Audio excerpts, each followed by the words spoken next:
The Republicans should say, we want to take over. We should take over the voting in at least 15 places. The Republicans ought to nationalize the voting. Donald Trump is absolutely publicly signaling that he's going to interfere in the upcoming midterms and certainly the general election in 2028. He's just saying as much. And one of the reasons he feels so emboldened is, well, there's many. There's a litany of reasons why. One is the Supreme Court ruling that he has pretty much absolute immunity for any actions he takes while president of the United States. An absolutely unprecedented amount of power that no other president in the history of our republic has had. And the 6-3 fascist Supreme Court saw fit to give Donald Trump, of all people, that power. The other reason he feels emboldened is the fact that there were no consequences for him attempting to overthrow the United States government last time. Country after country after country all over the globe holds their despots accountable, whether it be South Korea or Brazil. We see action taken and consequences delivered downrange. Not here. Joe Biden was slow in getting Merrick Garland to take action, to hold someone accountable who attempted a coup, who attempted to overthrow the United States government. Merrick Garland just sat on his fucking hands for how long? Did nothing, delivered no justice. In fact, Donald Trump was reelected. And because of that, he is emboldened. He's going on Dan Bongino, a guy who couldn't even do a 9-to-5 job in an office in the FBI. He's back to being a conspiracy theorist podcaster. And Donald Trump went on a show yesterday and signaled, pretty much laid out the plan of what they're going to do. It is riddled with absolute wild conspiracy theories about foreigners coming here and voting 10, 12, 15 times each. It's just nonsense. And he wants to federalize the United States elections, something that is anti-constitutional, something that the Constitution does not give the federal government power to do. But because Donald Trump's ideas are so unpopular, so distasteful to Americans, they have to cheat to win. Watch this. Embrace yourself if you haven't already heard it. We need to be on guard for what is going to take place. We need actual leaders in the Democratic Party who are wartime consigliaries, to put it in those terms. We need people who are an opposition party, not a minority party. Well, there's nothing we can do. We need fighters to battle against this particular lawlessness, this anti-democratic nonsense. Watch Donald Trump on the newly back to being a podcaster, not the deputy director of the FBI, Dan Bongino show. These people were brought to our country to vote, and they vote illegally. And amazing that the Republicans aren't tougher on it. The Republicans should say, we want to take over. We should take over the voting in at least 15 places. The Republicans ought to nationalize the voting. And we have states that are so crooked, and they're counting votes. We have states that I won that show I didn't win. Now you're going to see something in Georgia where they were able to get, with a court order, the ballots. You're going to see some interesting things come out. But, like the 2020 election, I won that election by so much. Everybody does it. They put a woman in jail, Colorado, put a woman in jail, a wonderful woman, 72 years old, had cancer, because she was a voting inspector. She was in charge of a voting area, and she saw boxes of votes come in. So she went over to check it, and they put her in jail for voter manipulation, and she's still in jail. And they better let her out fast. And they're suffering a big price, Colorado. They have this woman in jail who's 71 years old and probably has cancer. She's sick. And they put her in because she challenged somebody that was dumping ballots into a box, okay? And they didn't put them in jail. This was during Biden's term. The worst president in history. And we had some bad ones. I mean, look, Barack Hussein Obama, I call him the Great Divider. Right. People couldn't stand him. You mentioned his name, they go crazy. They start booing the hell out of him. We had some really bad ones. I mean, Jimmy Carter wasn't exactly the greatest. Jimmy Carter didn't exactly have the hit on Venezuela that I had. Remember, his hits, they always turned out to be a disaster. Right. He went out, he had a hit, the helicopters were crashing into each other, the hostages and everything. That's why Ronald Reagan won the election. It was so pathetic. But we do it right. We've got the greatest military. I built the military. You know that in my first term. I built the military, even though they gave a piece of it away, but it's a lot, but it's still a piece compared to what I built. We have the most powerful military. And my attack on Iran with, Operation Midnight Hammer, where we wiped out their nuclear threat, which they would have had a nuclear weapon within a month, and we knocked it out. And our attack on Venezuela was, unbelievable. And the nice thing about Venezuela, we're getting along great now with the government. We talk to them every single day. We took 50 million barrels of oil. It's on its way right now to Houston to be refined.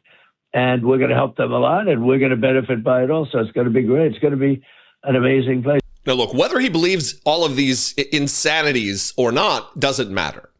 He is endeavoring to interfere in the election, to federalize the election and take over the elections in many places, at least 15 places. And I wonder, pray tell, let's just do a thought experiment. Do you think they're going to interfere in the election in Texas, in Oklahoma, in places that Donald Trump typically wins? No. They're going to interfere in places where it's not certain that he will win, that it is unlikely that he will win. They will interfere in Georgia. They will interfere in the metropolitan area of Philadelphia. They will interfere in Detroit. They will interfere in predominantly or traditionally black voting areas. They will do that. They will try to suppress the vote of black and brown Americans, as they've done for decades. But Donald Trump feels emboldened because he cannot be held accountable criminally for his crimes, up to and including treason against the country, apparently. While Dan Bongino nods on like the good goon that he is, Donald Trump is plotting to interfere in our democracy, to effectively end democracy in America, to disenfranchise you, taking away your right to vote, your voice in our democracy. And the Republican Party, well, they're here for it because they want the power. They know their ideas are dog shit. They know the American people largely, roundly reject what the Republicans have to offer. So what do you do if that's the case? You cheat. What do you do to prevent impeachment, conviction, and removal from office? You cheat. You end democracy. He's already tried it. He failed, and he's going to try again. All the nonsense about Tina Peters, the old lady with cancer that he's talking about. She can die in prison for all I care. You try to end democracy in America, you're a traitor to the Republic, and you should be dealt with as such. She did not just go in and see some votes and then they threw her in jail. She gave people access to the voting machines who are not authorized. Donald Trump has tried to pardon her using his federal pardon power. You can't pardon state crimes. They better let her out. They better. Or what, dipshit? Or what? So look, this is a clarion call. This is a warning call. We need leaders in this Democratic Party. Chuck Schumer ain't getting it done. He needs to resign as the Senate minority leader. Hakeem Jeffries, I believe that we need somebody else in place to be Speaker of the House if indeed Donald Trump does not succeed at rigging the midterm elections. He's so underwater in the polls, they know what's coming. Anyway, I'd love your opinion on this. I'm sure you have one. Let's talk about it in the comments below the video. You can also call the voicemail line 714-576-4054. And of course, as always, you can email me daily at dollemore.com. We got a lot of work ahead of us. Please consider as I end here, if you are in a financial position to do so, not if you're on a fixed income or on retirement or on disability or times are tough. They are tough for a lot of people. You could support this work by subscribing and liking and commenting and sharing these videos with your social network. That would be fantastic. But if you have a $2 extra laying around that you want to throw my way and help support and produce this work, you can do so. Go to patreon.com/IDoubtItPodcast. That's the best way to do it. Another way is on YouTube. Become a channel member by clicking the join button. And for $2 a month, you can do just that, produce this work. You know, when Epstein was alive, like 10 years ago, nobody cared about it. But they're only doing it. But now it's really hitting back on them because Bill Clinton is such a big part of it.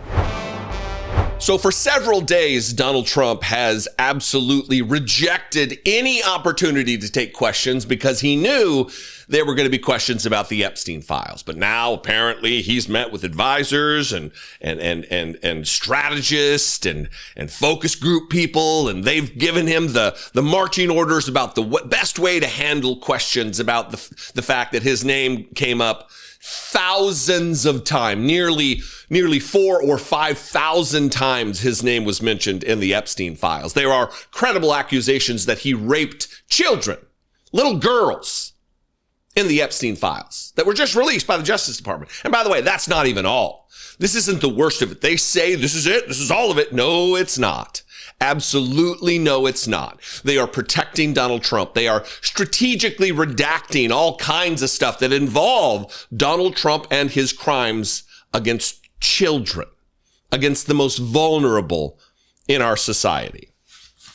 Well, he finally took questions the other day. It began with questions about Trevor Noah and whether he's going to sue Trevor Noah for telling jokes at the Grammys. And then it morphed into actual questions about the Epstein files. Now, you're not going to get, it's not some monumental revelation that you're going to hear from Donald Trump. You're going to hear a lot of lies and a lot of nonsense.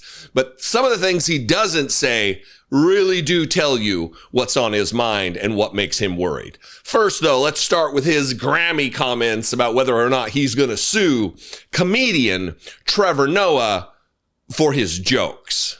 President, are you going to sue Trevor Noah? Last night in a post, you alluded that something could be coming. Yeah, well, he said that I spent time on Jeffrey Epstein's island. I didn't. I mean, he's a lightweight. This guy. He's a terrible. I think he's terrible. I thought he did a terrible job at the Grammys. I thought the whole Grammys was terrible. I watched part of it. It's not watchable. But he was a lousy host. I'd say not as bad as Jimmy Kimmel, but pretty close. And no, he made a statement about me and Jeffrey Epstein. I have nothing to do with that. I have nothing to do with Jeffrey Epstein. And in fact, if you look at the DOJ, they announced, they released 3 million pages. It's like this is all they're supposed to be doing. And frankly, the DOJ, I think, should just say, we have other things to do, because that whole thing has turned out, I mean, other than Bill Clinton and, Bill Gates and lots of people that there are a lot of questions about it, but nothing on me.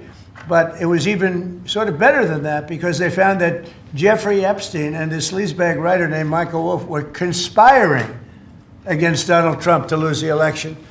So Epstein was conspiring with a writer for me to lose the election.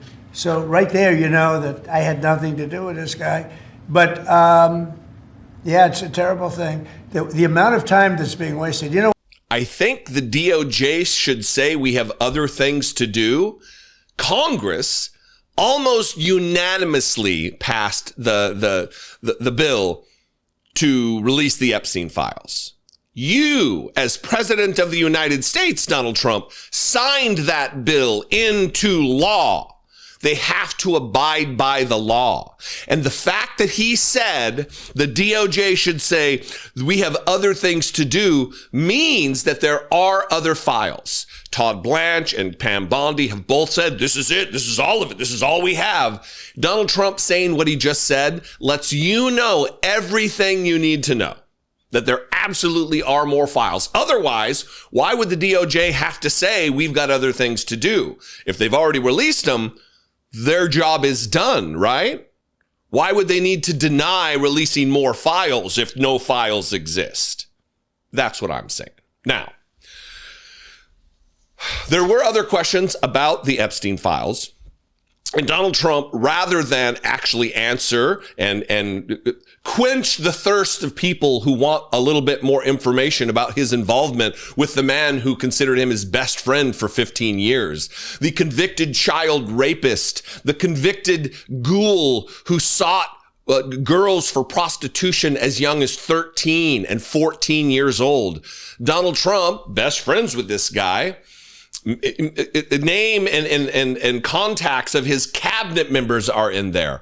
Donald Trump says, "Oh, you're not going to hear much about this anymore because Bill Clinton's in there," as though any single person is defending Bill Clinton, who also had a relationship with Jeffrey Epstein, who also should be burned to the ground, should be convicted for his crimes.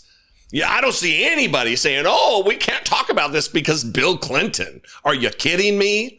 Donald Trump, again, just showing he has no idea about what the morality and the North Star is for mainstream normal Americans on a matter as important and disgusting as this.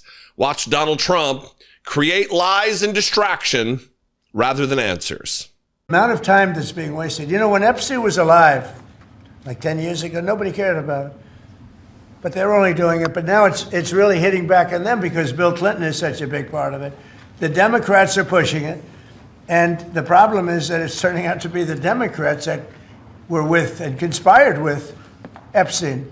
So I think you're probably going to see a little pullback from them. But think of it. They were working together to try and help me lose the election. But this is the Oval Office, so I guess that didn't work out too well. Okay, one more question. Don't you love that?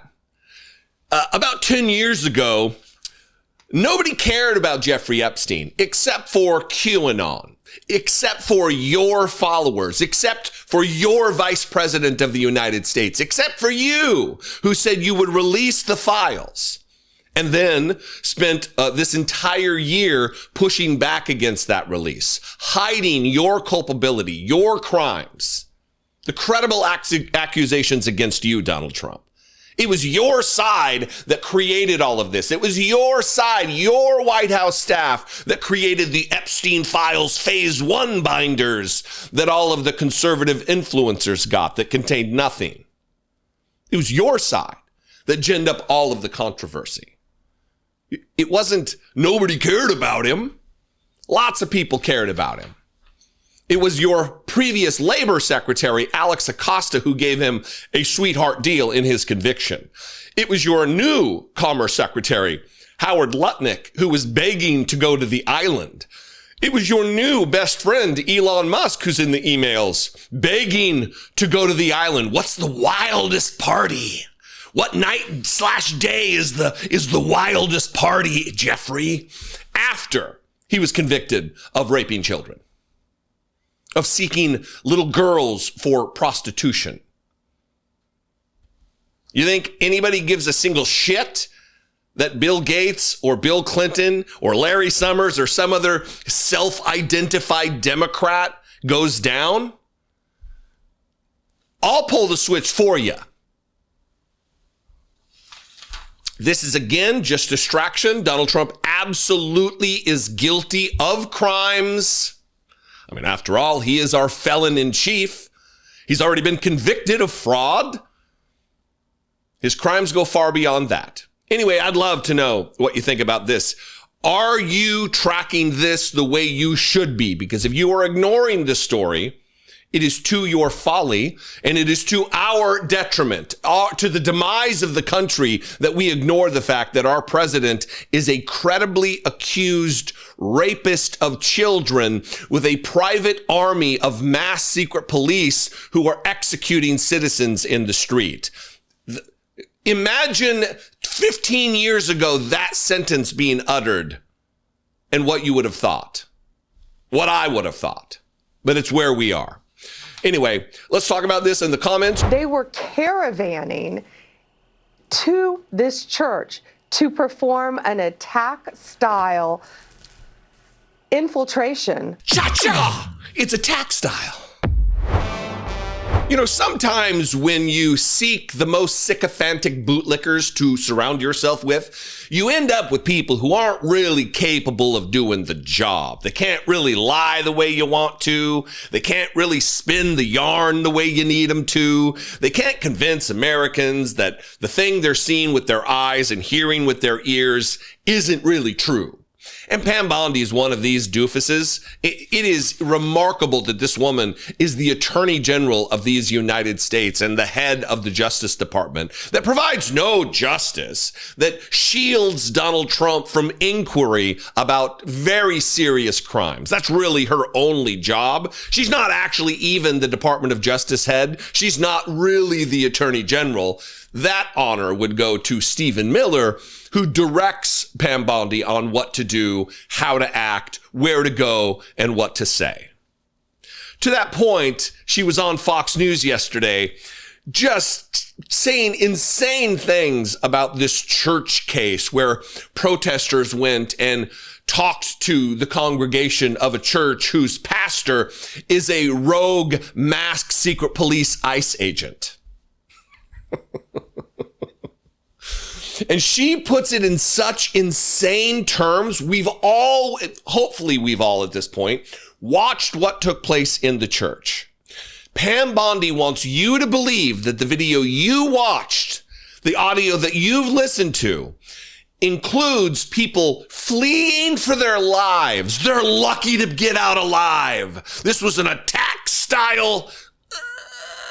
She pauses, she freezes, she glitches out. Infiltration of the church.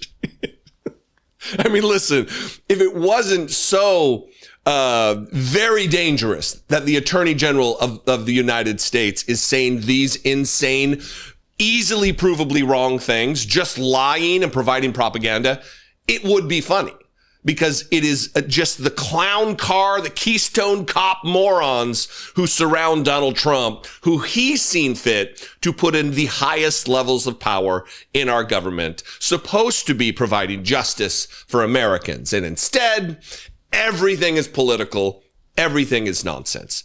Let's start with her talking about people being lucky to have gotten away with their lives when people walked into the church to talk to congregants of the ICE church, of the Nazi collaborator church. No one was harmed. No, there was no violence. Maybe somebody raised their voice. Not a crime. Ugh. Anyway, watch Pam Bondi really going through it.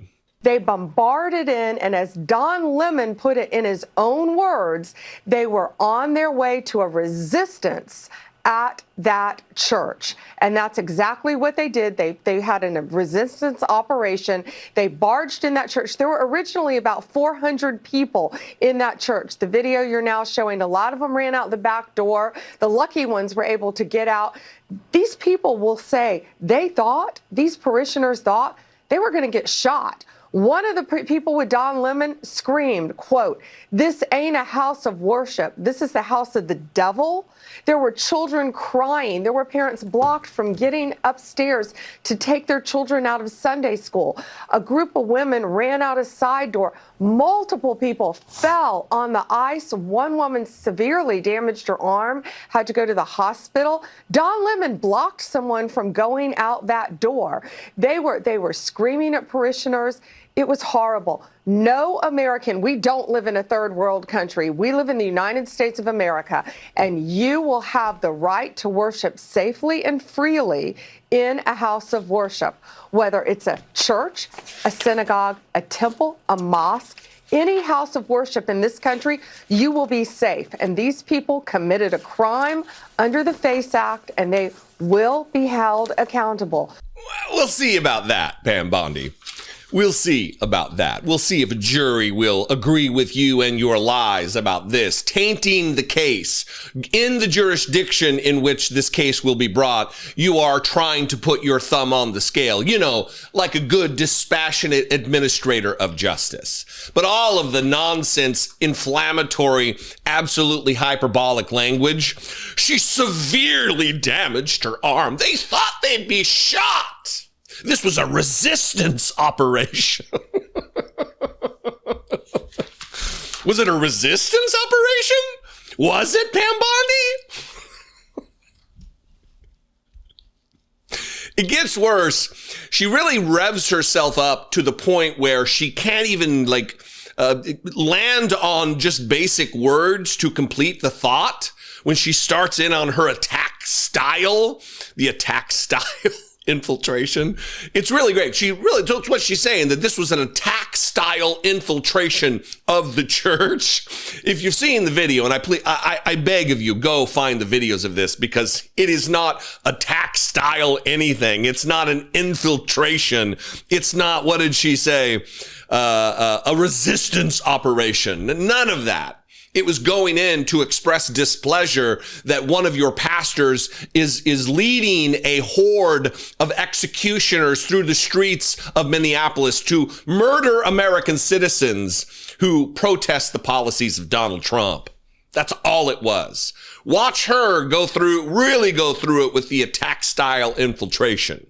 They met in a parking lot about 2 miles away while people were filing into this church service.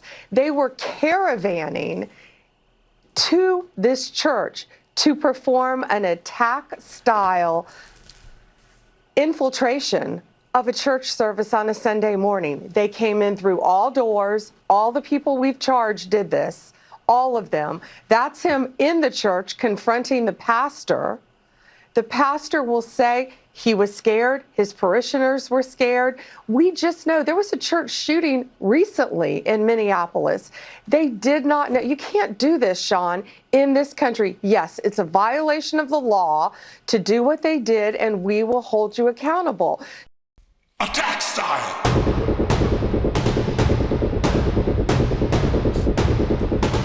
Attack style. That's my style. Attack style. Attack style. I just infiltrated the frame. Attack style. You know, that's the style. It's the attack style. It's not the nap style or the sleepy style. Cha-cha. It's attack style. Tell me you don't know about the different styles of it. Are there styles of attack? Pam Bondi. Going through it, and I believe this is absolutely just an effort to taint the jury pool, which is something that is illegal to do. Unfortunately for us, there will be no consequences for this. She will not be disbarred as she should be. Attack style.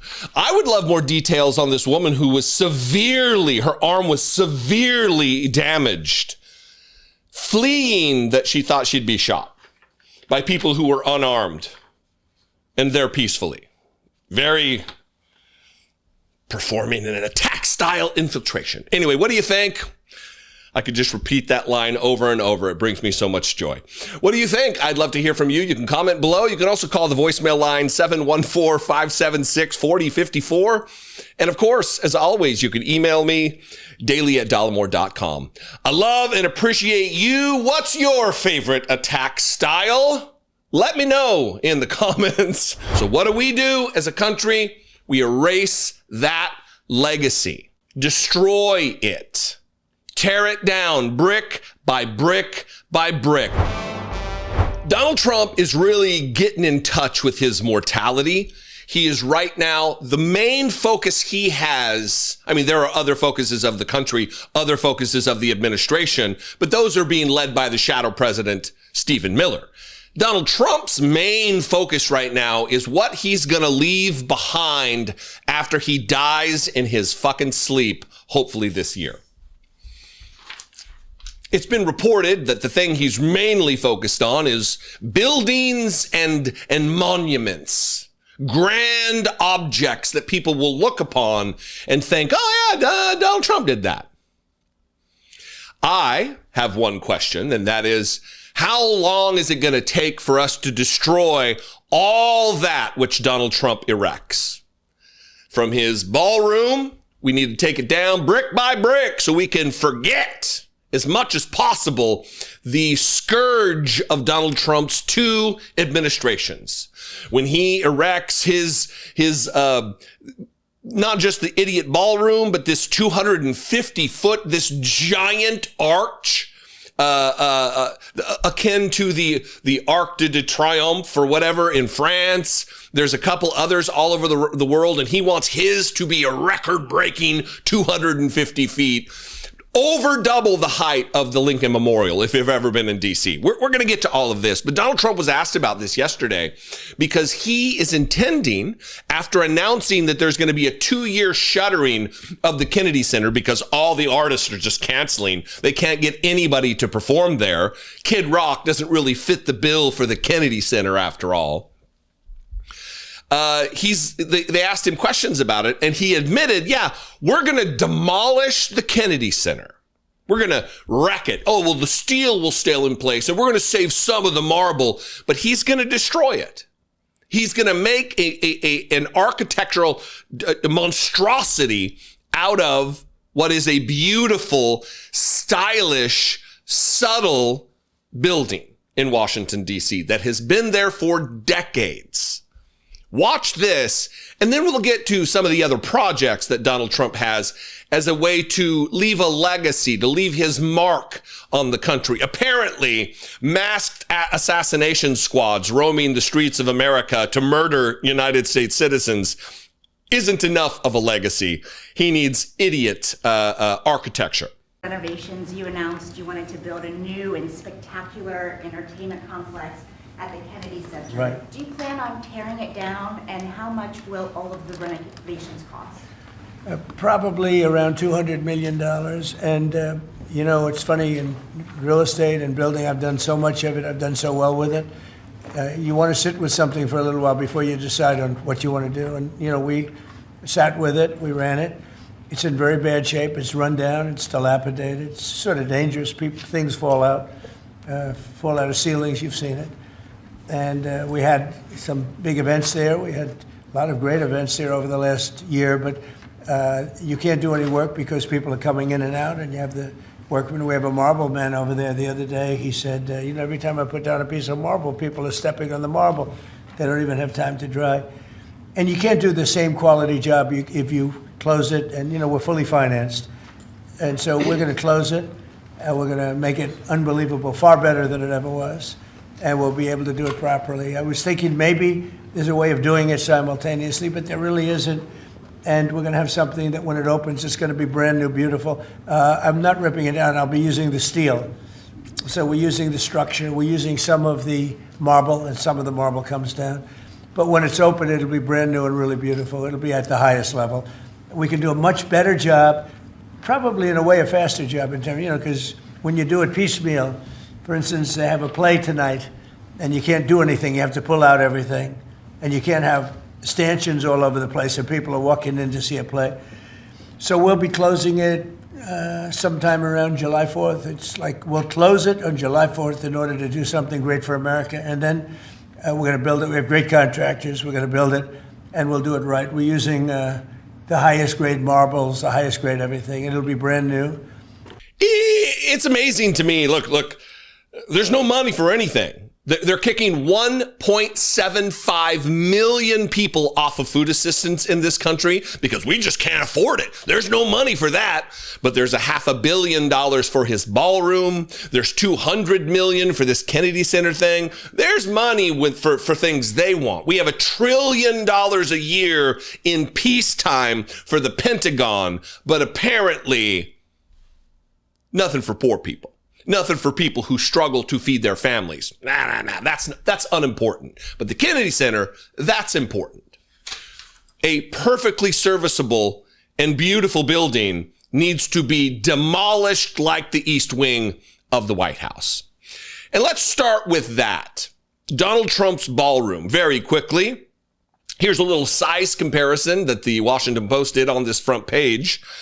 How Trump's ballroom will dwarf the White House. Trump's new 90,000 square foot White House ballroom would be almost as large as the rest of the complex. This is what Donald Trump wants to leave as his legacy. And again, I will ask the question that everybody needs to have on the tips of their tongue, and that is, how are we going to go about destroying whatever Donald Trump erects? How are we going to put back into place the East Wing of the White House the way it was? Because that's what needs to be done for the health of the country, for the moving on from this chapter of American history. That's what we need.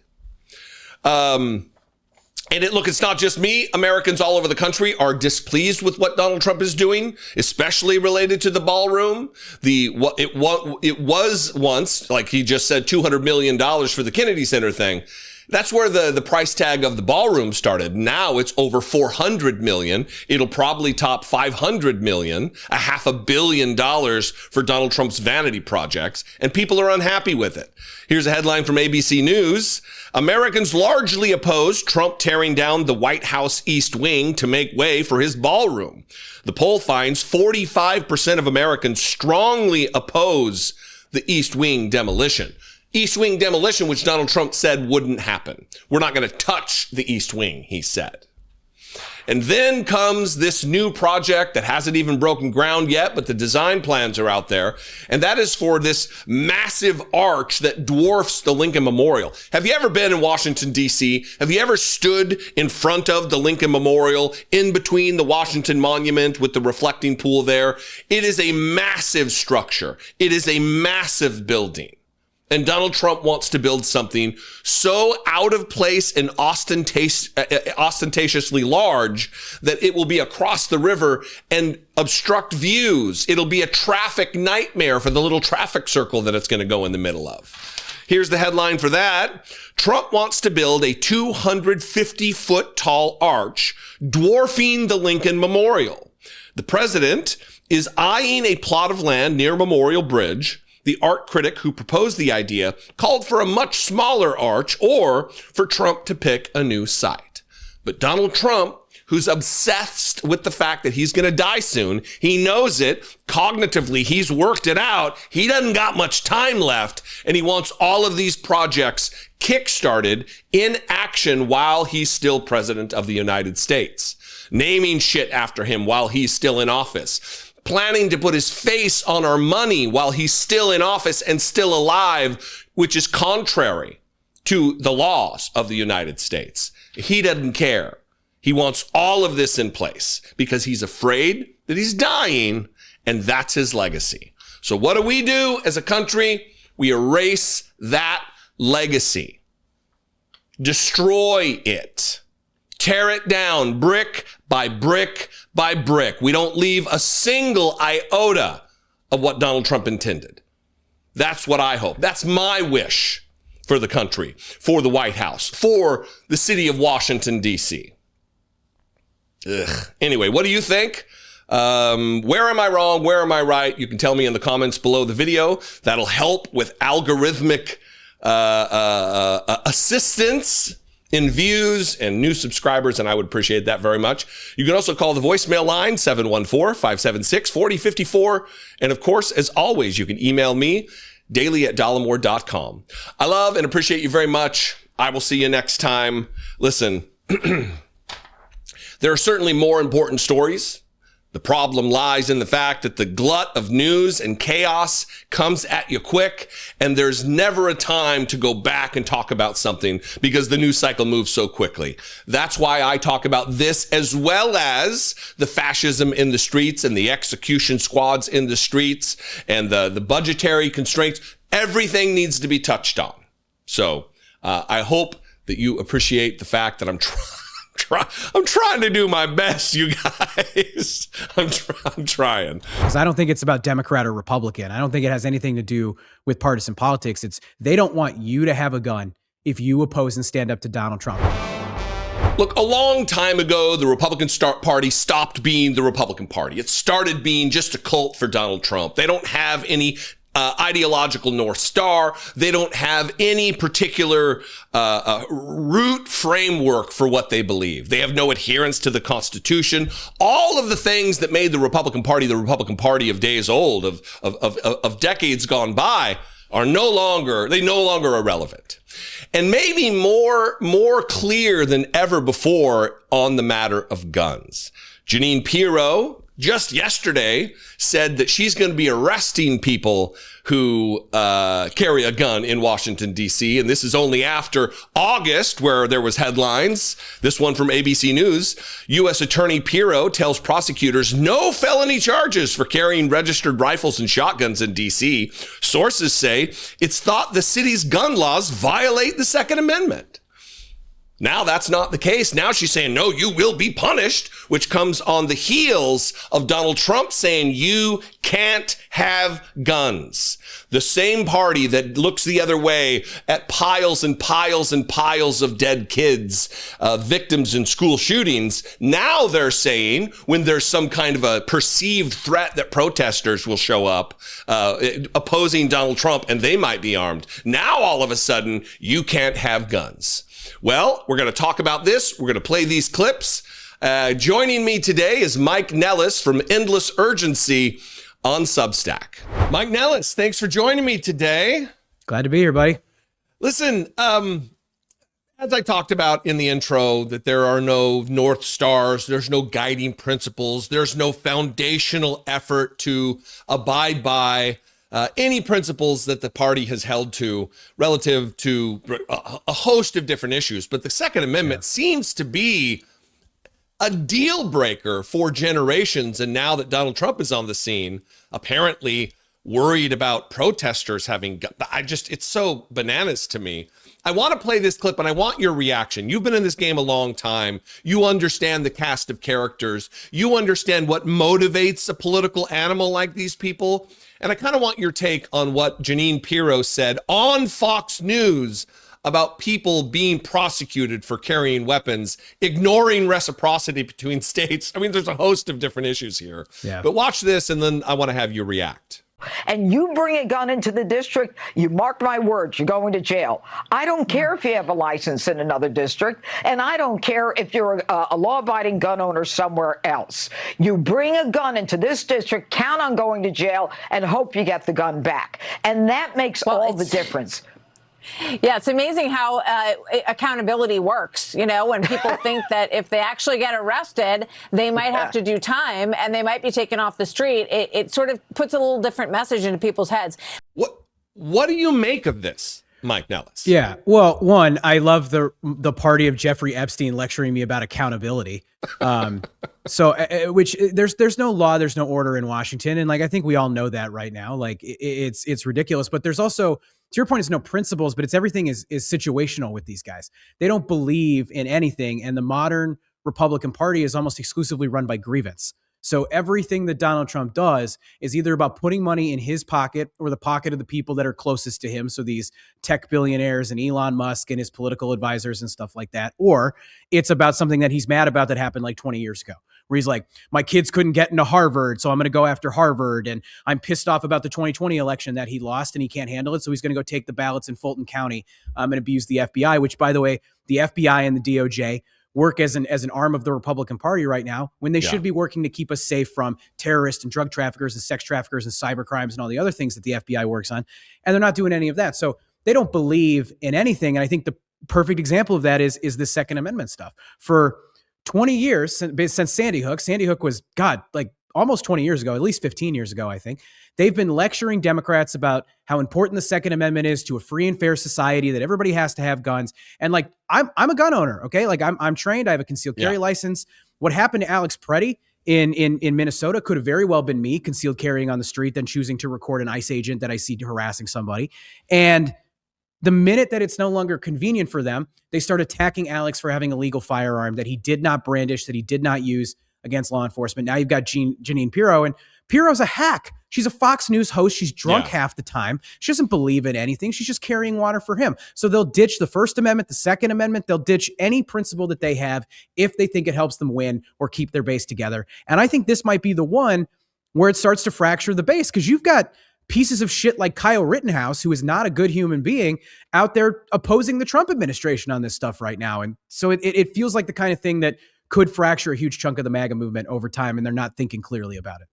It's so interesting to me because just back in August, I read that headline that that they were saying that you could free carry in DC, you're not going to be prosecuted. But now that Donald Trump signaled, and we'll play the clip, it's very brief here. He signaled, he said the words, "You can't have a gun." And now all of the grifters, all of the brown nosers, all of these sycophantic bootlickers are falling in line with this particular statement that was made last week by Donald Trump.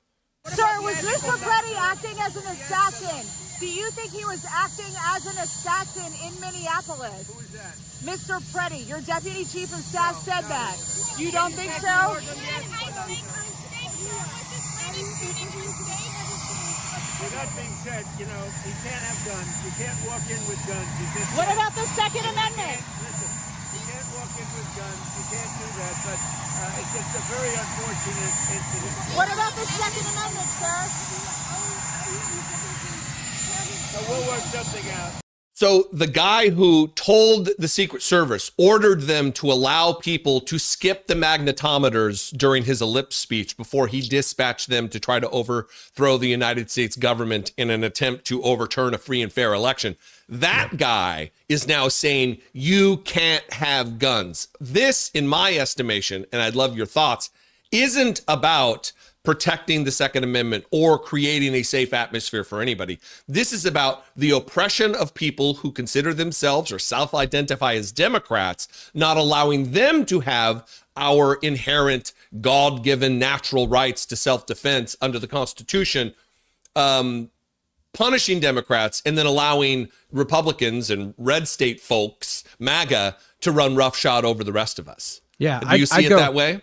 I'd go a step further than that, because I don't think it's about Democrat or Republican. I don't think it has anything to do with partisan politics. They don't want you to have a gun if you oppose and stand up to Donald Trump. They don't want you to have the First Amendment and free speech if you stand up to Donald Trump. If you're an independent journalist like Don Lemon and you speak out about what Donald Trump is doing, they'll have you arrested. But if you're Drac Probsek, the Pizzagate guy, they'll let you ask questions at a White House press briefing. So they want the First Amendment for themselves. They want the Second Amendment for themselves. They want the Constitution for them. And they want nothing for the rest of us because we stand up to Donald Trump. And I think there is a tremendous opportunity for the right Democrat in 2028 to try to reorient the party on guns, on the First Amendment, on the Constitution, to reclaim this stuff. Because what I'm tired of is watching the Republicans wrap themselves in the flag, in patriotism, in faith, in the Constitution to defend the horrible, shitty things that they want to do, really, to me, stealing from the American people and the largest redistribution of wealth in the history of this country, from poor people and middle-class Americans to the wealthiest wealthy people, the 1% of 1% of 1%, and then they wrap themselves in all this other stuff. So the right Democrat that's willing to talk about guns, that's willing to talk about the Constitution, to get beyond just the sort of blanket dumb way that Democrats just scream about protecting democracy, but actually be willing to talk about what that means and go layers deep into it and meet people where they are, I think could do really well, because this abandoning of core Republican Party principles, including, by the way, limited government, right? Everything that's happening right now in Minnesota and Chicago and all the other cities they're attacking with ICE is about them saying the federal government has more power to tell a local government what to do, and they want to overrule that. And that's them abandoning federalism. Let's reclaim that stuff in this next election. I think we can do it. Yeah, listen, this isn't about, there's going to be a lot of charge and accusations of, you'll see, you when it's convenient, you'll support the Second Amendment. I've never been pushed off my support of the Second Amendment. When I took an oath to the Constitution to support and defend the document, I don't cherry pick like Republicans do. I don't believe there is absolute rights. There are unrestricted rights. Even Scalia said that. Nobody needs or should have access to a weapon of war, an AR-15 style assault weapon. Absolutely not. But if you want a shotgun, you want a handgun, you want something to actually protect yourself and have some efficacy in that endeavor, we do have a right to carry. We do have a right to keep and bear arms. As poorly written as the Second Amendment is, with all of the weird commas and the clauses, it's just insane. It does say what it says, and I'm going to stand behind that. Also being a gun owner, also being a well-trained, lethal, and proficient user of a firearm. I appreciate you joining me. Of course, yeah.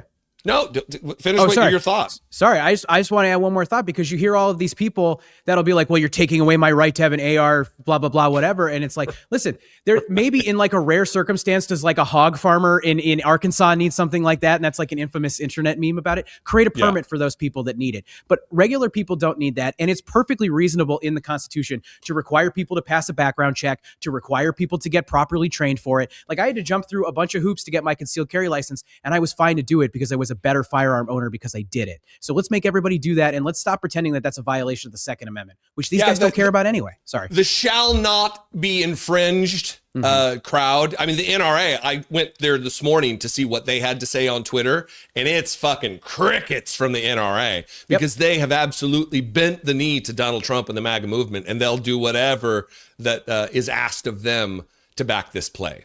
Yeah. Mike Nellis, where can people find you on the old internet? Yeah, well, find me on YouTube. It's just Mike_Nellis, and you can find me at Substack at endlessurgency.com. All right. Thanks for joining me, brother. Thanks, buddy. Appreciate you. We should pull out our TSA agents out of their airports and not allow their airport to be classified as international or even a regional hub. We should pull out all of our aid that we have for the law enforcement. You know, I think everybody should have a theme song. This would be great. I didn't think that when I said that it would spark in my mind that people would then say, this would be your theme song. I'd love to know what you think my theme song would be. But here's Markwayne Mullin's theme song. Listen, there's a lot of dum-dums in the United States Senate. Certainly a lot of dum-dums in the United States House of Representatives. And Markwayne Mullin used to be one of those dum-dums in the House. But it's kind of a different age in American politics, where the body politic is saw fit to put the dumbest among us in the highest offices. I have long been said, I hope that when I'm long dead, people remember, if there's anything they remember that I said, that it was to stop electing stupid people to high office. I'm talking about Markwayne Mullin often when I say that. Obviously, I'm talking about Lauren Boebert and Marjorie Taylor Greene and a host of others, but Markwayne Mullin really is. And getting back to the theme song, this would be Markwayne Mullin's theme song.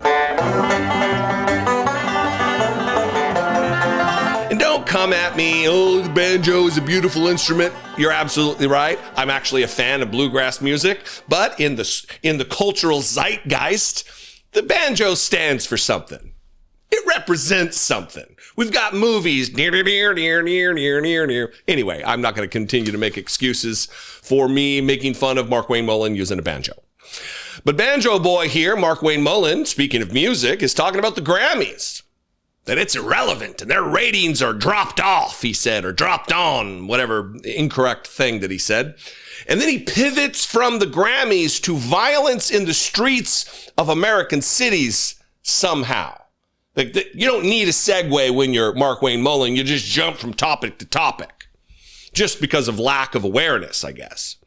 But watch this, and then we're going to move on to him really, really talking about not adhering to some of the principles that the Republican Party has tried to convince us they stand behind, like, you know, defunding the police being bad or not standing for national security, all these things that he's now vehemently advocating for. But first, let's start with the Grammys and violence in the streets. Sean, first of all, the Grammys is a washed-up show that the ratings are dropped on. I don't even know the last time if I've ever watched the Grammys, right? I'm more of a country music awards type guy. But the truth is, it's not relevant. The murders on the streets in Chicago, the murders on the streets in L.A., the murders on the streets in all these blue cities, it's irrelevant. It's not the flavor of the day. This ice out is cool. They can all kind of go around it. And if you don't agree with us, they push you out. You're not relevant to them either. But the truth is, they don't even understand politics. They're not even weighing in on politics. In fact, if they were really serious about it, these actors with, you know, these nice cushy homes and these really fancy wardrobes that they wear, they could simply put their name on the ballot like I have, like any other elected official. If they want to actually affect change, how about run for city council? Beautiful. What a great jumping off point. Thank you, Markwayne Mullin. Every time he opens his mouth, maybe we should just play banjo music. But I went today and I found this from the U.S. News and World Report, where they do all kinds of reporting on where you should move and the best cities and the safest cities and all for their particular metrics. And this one happens to be for real estate. This is most dangerous places in the United States in 2025 and 2026. Crime rate can be one of the deciding factors on where families settle down based on each city's murder and property crime rates per 100,000 people, determined by FBI crime reports. These are the most dangerous places to live in the United States. And for more information, you can click that link right there. I'll put that below. Now, he listed Chicago and Los Angeles. I'm sure he has in his head that New York City is super violent. I'm sure he thinks that Washington, D.C. is a crime-ridden hellhole that you can't move to. You can't even walk down the street. You know, talking about Donald Trump's talking points. I'm sure he would have you believe that blue cities, like he just said, those are the most dangerous. Well, this is just the top 15. Certainly, there's going to be blue cities in here. But I just want to highlight to you that it's not a blue city problem crime, violent crime. In fact, I haven't done the math here, but it seems that most of these cities are in blue states, or excuse me, in red states. Number one, Memphis, Tennessee. Tennessee, not exactly a bastion of liberalism. Oakland, California, it is though. St. Louis, Missouri, oh my God, what? Baltimore, Maryland, that's blue. Detroit, Michigan, that's blue. Alexandria, number 6 in most dangerous places. Alexandria, Louisiana. Cleveland, Ohio. New Orleans, Louisiana. Monroe, Louisiana. Pueblo, Colorado. Anniston, Alabama. Oh, that's very, very liberal, very progressive. Anniston, Alabama. Little Rock, Arkansas, you say. I wonder what Sarah Huckabee Sanders has to say about that. Myrtle Beach, South Carolina. Tacoma, Washington. I don't know if I'd agree with that. And Birmingham, Alabama to round out the top 15. So what was that again, Markwayne Mullin? I mean, other than banjo picking, what was it you were saying about Chicago and Los Angeles? Didn't even make the list. None of the largest cities in America made the list. So kind of again, proving the point that we should stop electing stupid people to high office. We certainly should stop electing people who have no principles about them, no ideologies that root them, that moor them to their party, to any ideas about how to run the country. This is all about punishing blue cities, punishing Democrats, even if there's collateral damage of Republicans. Because if you think Minneapolis and Minnesota is all Democrats, you'd be wrong, Markwayne Mullin. There's a healthy number of Republicans. So if you start shutting down their airports or defunding police departments, all of these concepts that were wild and radical from liberals, where will that leave you? Watch him explain. Yeah, I would love to stay all focused on Trump's economy, but the Democrats continue to force us to make this an issue. The truth is, I agree with what Lindsay is saying on defunding these sanctuary cities. We should pull out our TSA agents out of their airports and not allow their airport to be classified as international or even a regional hub. We should pull out all of our aid that we have for their law enforcement, because there's a tremendous federal aid that goes into law enforcement from the federal to the county to the city level.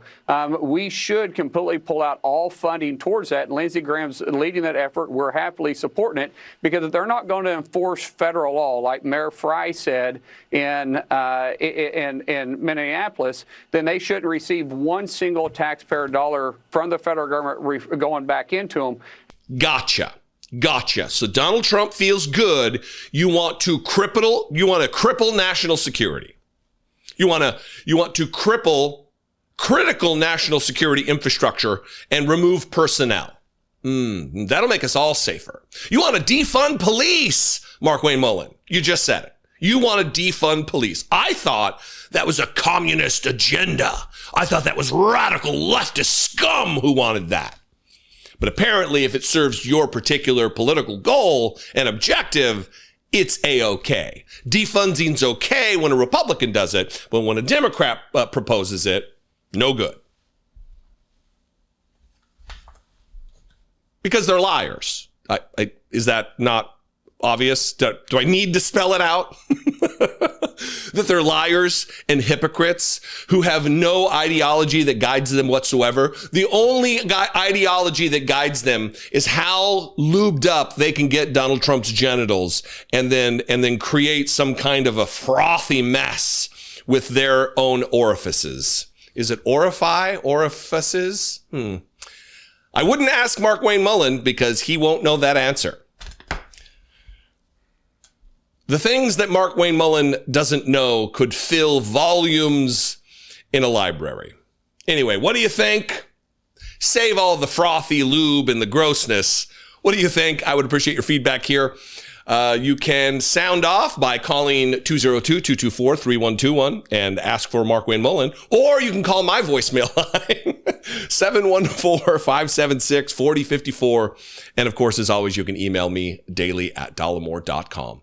Please consider supporting this work. All the gross talk notwithstanding, you can become a channel member. Click the join button below for $2 a month. You can help produce these videos. You can also go to patreon.com/IDoubtIt podcast. That's just a website where you can support creators that do work that you really like, from watch repair. There's a watch channel that I watch. I have no interest in fixing watches, but it is relaxing and cathartic. Wristwatch Revival. Marshall Sutcliffe, an amazing content.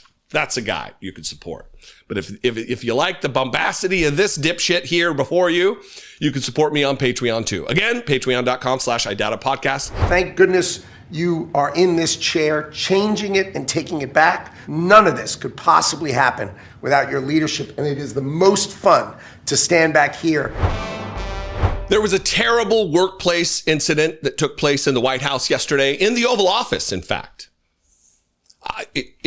I'm surprised you haven't seen headlines about this. It just so happens to be a workplace-related incident that surrounds kissing Donald Trump's ass.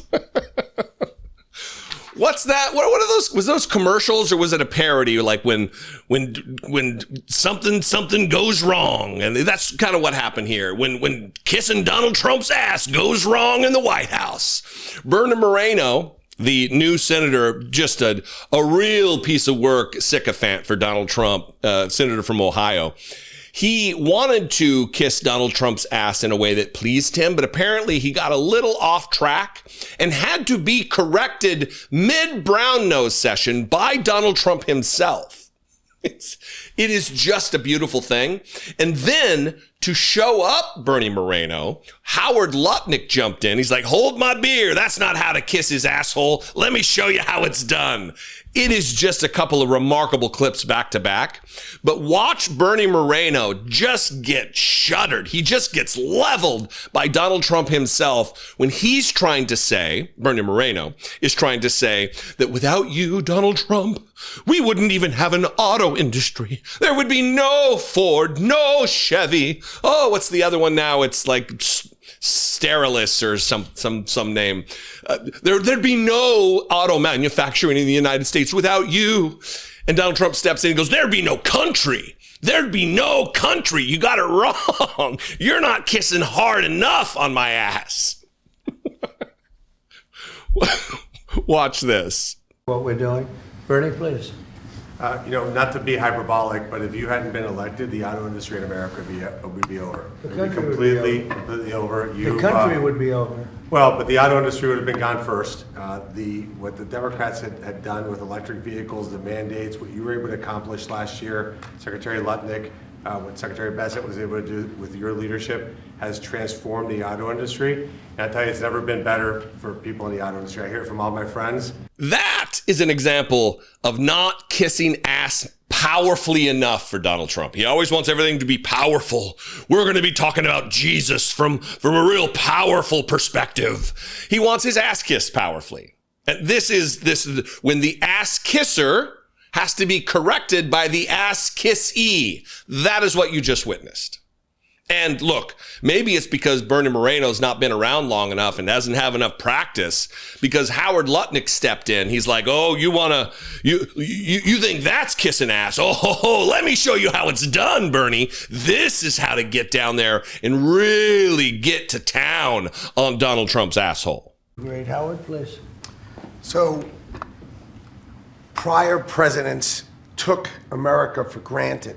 They let our critical minerals only be controlled by China. They let our mining business go to hell by closing all the mines, closing our coal plants while China opened them.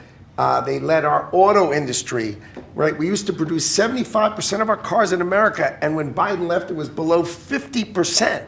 We were just letting all of these industries just be shredded from America. And thank goodness you are in this chair, changing it and taking it back. We are taking back critical minerals. We are taking back mining. We're taking back the auto industry. You're going to watch us take back pharmaceuticals. We're going to take back semiconductors. None of this could possibly happen without your leadership. And it is the most fun to stand back here with your leadership, because we are changing America back and making it great again. That's very true. Anybody would like to say anything else? Amen to that. You guys okay? Everything all right? Lessons learned, Bernie. Lessons learned. Howard Lutnick. Thank goodness you are in this chair, changing it and taking it back. None of this could have possibly happened without your leadership. And it is the most fun to stand back here with your leadership. Oh, it's so good to be behind you, Donald Trump, in your leadership, witnessing your leadership.